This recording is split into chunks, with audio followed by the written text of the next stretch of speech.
En el año 1508, un cazador de recompensas literarias entró en la abadía de Corvey. Esto está en Alemania. Y bueno, allí desenterró un manuscrito que alteró para siempre nuestra visión del Imperio Romano. Fíjate, y no era el típico tesoro de monedas o joyas, era un texto. Un texto que básicamente exponía todas las entrañas de la élite de Roma. Todo lleno de intriga, de paranoia, sangre. Madre mía, sí. Hoy nos sumergimos en los anales del historiador y senador romano Publio Cornelio Tácito. Y para esta inversión documental tenemos una investigación, bueno, exhaustiva, que explora de dónde sale esto, el contenido y la asombrosa supervivencia de esta obra clásica. Porque, a ver, lo que hace que este documento sea tan crucial, y la verdad es que es lo que vertebra nuestra charla de hoy, es cómo representa la absoluta fragilidad de la verdad histórica. Totalmente. El historiador Ronald Mayor, por ejemplo, define los anales como la cúspide de la escritura histórica romana. Pero es que, más allá de narrar las sombras del siglo I después de Cristo, la propia existencia del documento es un milagro. Ya envuelta en siglos de desaparición. Exacto. Desapariciones, acusaciones de fraude literario. Todo esto nos obliga a preguntarnos cuánta de nuestra historia universal depende literalmente de la pura casualidad. Vale, vamos a desgranar esto, porque la figura de Tácito rompe radicalmente con esa idea del cronista distante, ¿no? Del tipo que escribe desde fuera. Sí, sí, él estaba dentro, muy dentro. Claro, era un cenabur romano, alguien incrustado en toda la maquinaria del poder imperial, más o menos entre los años 105 y 116 después de Cristo. Imaginemos por un momento a un auditor forense actual o a un alto cargo del gobierno que, de pronto, decide desclasificar los archivos más secretos. Es una analogía buenísima, porque Tácito temía acceso directo a las actas senatus. Los registros oficiales. Eso es, los registros oficiales y secretos de las sesiones del Senado romano. Y, a ver, lo fascinante de esto es cómo procesaba Tácito esa información, porque no se dedicaba simplemente a, bueno, a transcribirlas. Menudo aburrimiento si no, claro. Exacto. Esos registros eran súper áridos, pura burocracia. Listas de nombramientos, actas fiscales, veredictos de juicios por traición, todo muy frío. Y él le da la vuelta. Totalmente. Tácito funciona aquí como un detective. Lee entre líneas para sacar las motivaciones ocultas detrás de cada decreto oficial. O sea, convierte un simple registro de exilio en una radiografía loquísima de la paranoia imperial. Y su ambición no era pequeña, precisamente. Al unir estos escritos con su obra anterior, Las Historias, quería ofrecer una crónica ininterrumpida desde la muerte de Augusto hasta la de Domiciano. Una obra monumental, vamos. 30 libros en total. 30 libros, sí. Sabemos por los escritos de San Jerónimo que existía una colección completa en la antigüedad, pero claro, a día de hoy sobrevive más o menos la mitad. Una tragedia historiográfica, la verdad. Y tanto.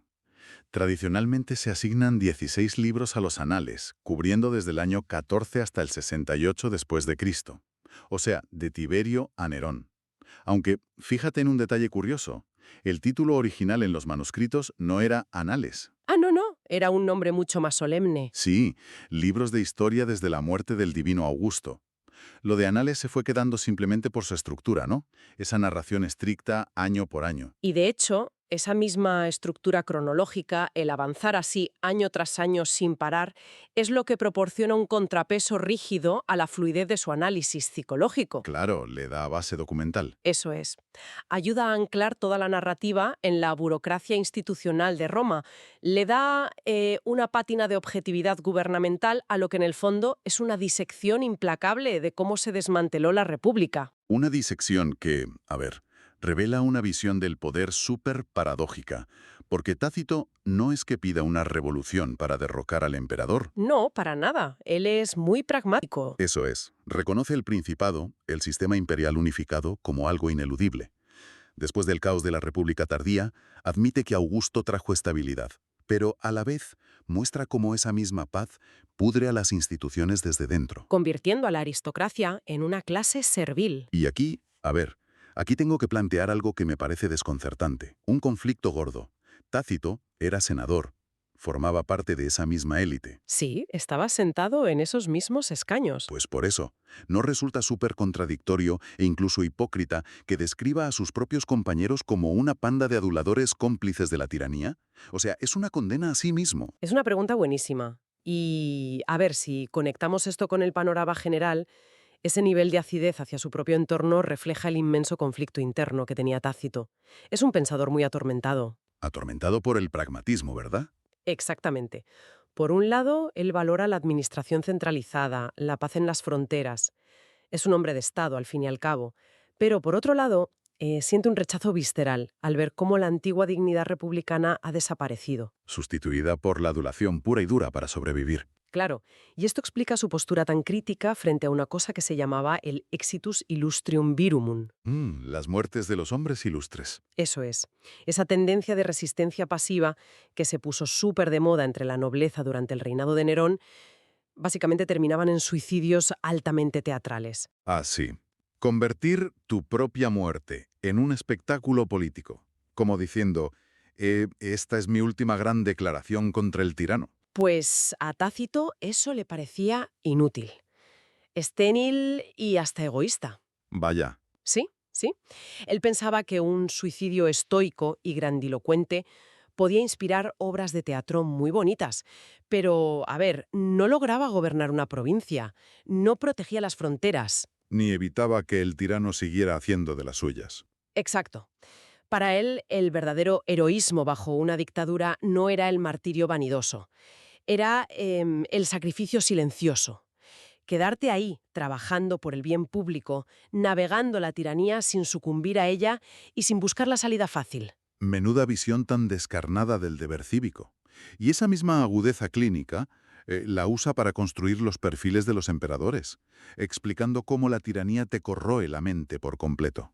El perfil de Tiberio es magistral en ese sentido. Sí, porque ilustra una caída gradual. Al principio casi ni se nota. Tácito no te lo presenta como un monstruo sediento de sangre en la página 1. No, te lo presenta como un militar supercapaz. Eso es. Un general que hasta parece reacio a asumir el poder absoluto. Pero claro, poco a poco se va aislando. Deja que la paranoia domine sus decisiones y termina gobernando a través del terror, escondido en su retiro. Ves el proceso de putrefacción moral desde dentro. Totalmente. Y en contraste el enfoque con Nerón, bueno, ahí no hay ambigüedad ninguna. Cero. Nerón es retratado como la tiranía desbocada, un narcisismo destructivo en estado puro. Y estos perfiles psicológicos, claro, tienen consecuencias tangibles. Devastadoras. Sentencias de muerte, incendios de ciudades. Y aquí es donde se pone muy interesante. Porque intentar comprender todo esto hoy es como ver una serie dramática de altísimo presupuesto. Vemos de cerca a Tiberio. Vemos el ascenso de Sejano, el prefecto de la Guardia Pretoriana, que maniobra hasta envenenar a Druso. El propio hijo del emperador. Menuda trama. De locos.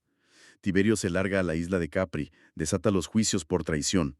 La cosa avanza con un detalle que te atrapa. Y de repente, ¡pam!, nos topamos con un muro. El libro 5. Casi desaparecido. Perdemos de vista buena parte de la caída del propio Sejano. Y fíjate, ese vacío es solo un aperitivo del verdadero abismo historiográfico que viene después. Buf, sí. Porque tras acabar el libro 6, con la muerte de Tiberio en el año 37, el relato se corta de forma catastrófica. Nos faltan los libros del 7 al 10 enteritos. Madre mía, un abismo monumental.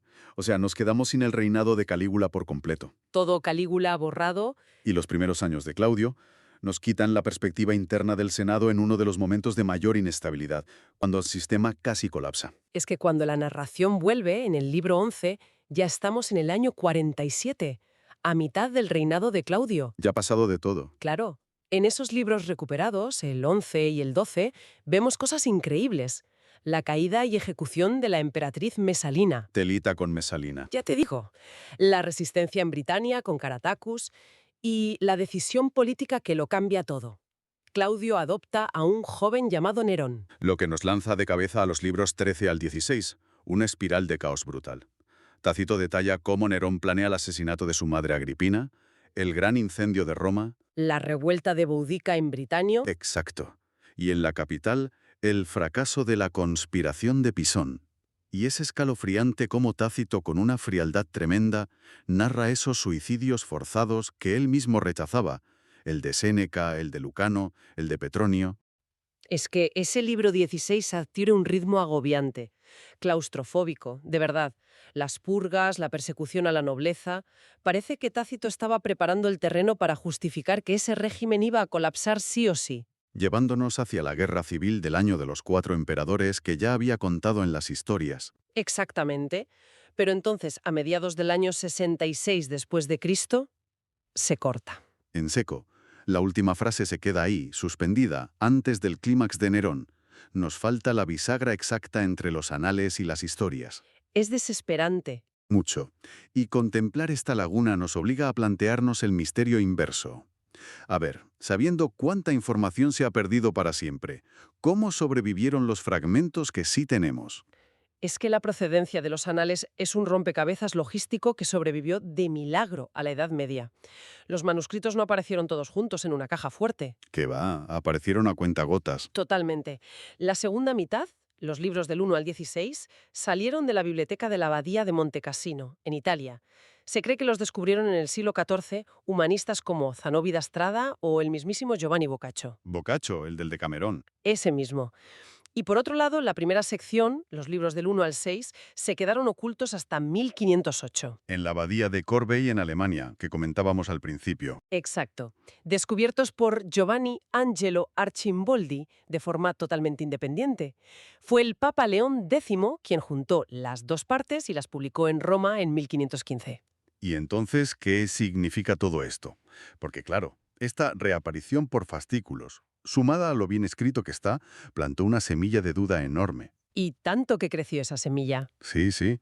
En el siglo XVIII, Voltaire, por ejemplo, dudaba del rigor histórico de Tácito. Lo veía más como un dramaturgo que como un cronista. Pero es que en el siglo XIX la cosa mutó a conspiración total. Las teorías de fraude, claro. Autores como John Wilson Ross o Polidore Hogarth decían sin despeinarse que todos los anales eran una falsificación medieval, que los había escrito un solo tío en el siglo XV, el humanista italiano Poggio Bracciolini. Y, a ver, esto plantea una pregunta importante sobre cómo vemos la historia hoy.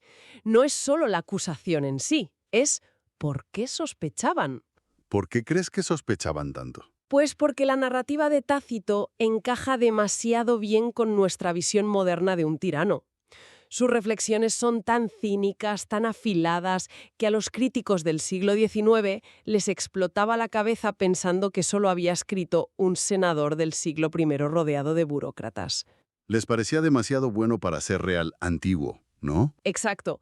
Demasiado perfecto, demasiado literario, veían ecos de la política del Renacimiento y asumieron que alguien se había inventado esas intrigas de corte y las había proyectado a la antigua Roma. Es fascinante. De verdad, usaron la inmensa brillantez de Tácito, su capacidad para entender la mente humana, como prueba en su contra. Creían que una crónica basada en actas del Senado no podía tener ese nivel dramático. Un escepticismo que hoy la filología moderna, con expertos como Robert Van Voorst a la cabeza, ha tumbado por completo. Por suerte. Sí, y no con análisis de estilo, que siempre son subjetivos, sino con pura matemática cronológica. A ver, hemos dicho que Boccaccio leyó los manuscritos de Montecassino, ¿verdad? Sí. Pues resulta que alrededor del año 1374, Boccaccio escribe un comentario literario, donde describe la muerte de Séneca. Y ese pasaje está calcado directamente de la narración del libro 15 de los Anales. Y aquí viene el dato irrefutable. Poggio Bracciolini, el supuesto genio de la falsificación, no nació hasta el año 1380. Las matemáticas no fallan. Físicamente imposible. No puedes falsificar un texto que otro autor lleva años citando antes de que tú nazcas. Exacto. Esta incongruencia temporal es lo que certifica la autenticidad de los hallazgos en los monasterios. La voz que leemos es, sin lugar a dudas, la del senador Tácito. Una voz que, fíjate, sigue resonando una barbaridad en nuestra cultura de hoy. Va mucho más allá de las universidades. Las fuentes de nuestra investigación muestran paralelos alucinantes. Es que la forma en que disecciona el poder no envejece. Nada. Por ejemplo, en la novela contemporánea Vestido para la muerte, de Donna Leron, El prota, el comisario Brunetti, se pone a leer los anales y encuentra similitudes directas entre la corrupción de la Roma antigua y los crímenes modernos que investiga en Venecia. Y si nos vamos a la literatura universal, los ejemplos son palabras mayores. En El maestro y Margarita de Mikhail Bulgakov, la obra de Tácito es el centro de un debate intelectual superpotente. Sobre cómo se manipula la verdad histórica, ¿no? Eso es, usan la mención que hace Tácito sobre la crucifixión de Jesucristo para reflexionar sobre qué es verdad y qué es invención. Y tampoco podemos olvidar a Borges. En su cuento El jardín de senderos que se bifurcan, el protagonista ve a un joven leyendo los anales en un tren justo antes de una misión fatal. Borges usa a Tácito como símbolo del peso aplastante de la historia sobre nosotros. Todas estas referencias nos demuestran que la advertencia de Tácito es atemporal. Han pasado 2000 años, pero los mecanismos del miedo, la sumisión, el colapso moral, son calcados a los de hoy. Y esto, la verdad, nos devuelve de lleno a lo que comentábamos al principio, la inmensa fragilidad de la verdad. Sí, Gran parte de nuestra historia universal, esas certezas absolutas sobre gigantes como Tiberio, Claudio o Nerón, casi todo descansa sobre las notas de este hombre que revisaba archivos a puerta cerrada. Y toda esta obra magna estuvo a 1 milímetro de desaparecer. es un pensamiento que da vértigo, ¿eh? Mucho. Pensemos en que si un monje anónimo en Corboy hubiera cogido ese pergamino para, no sé, encender una chimenea en invierno, o si la humedad de Montecassino se hubiera comido 100 páginas más, Nuestra comprensión de Roma y de la tiranía misma sería completamente distinta. radicalmente distinta. Y esa es la verdadera dimensión del estudio del pasado. Solemos imaginar la grandeza de Roma como algo inamovible, tallado en mármol. Y en el fondo está sostenida por un hilo finísimo de tinta en un monasterio. Un hilo del que pende nuestra memoria colectiva. Creo que es algo fundamental para tener en mente la próxima vez que nos cuenten una narrativa histórica o cuando miremos a los poderosos de hoy. Totalmente de acuerdo. Bueno, pues con esta reflexión concluimos nuestra inversión documental de hoy sobre Publio Cornelio Tácito y los misterios de sus anales. Sigamos siempre cuestionando, analizando y asombrándonos con las fuentes que nos explican el mundo. Hasta la próxima.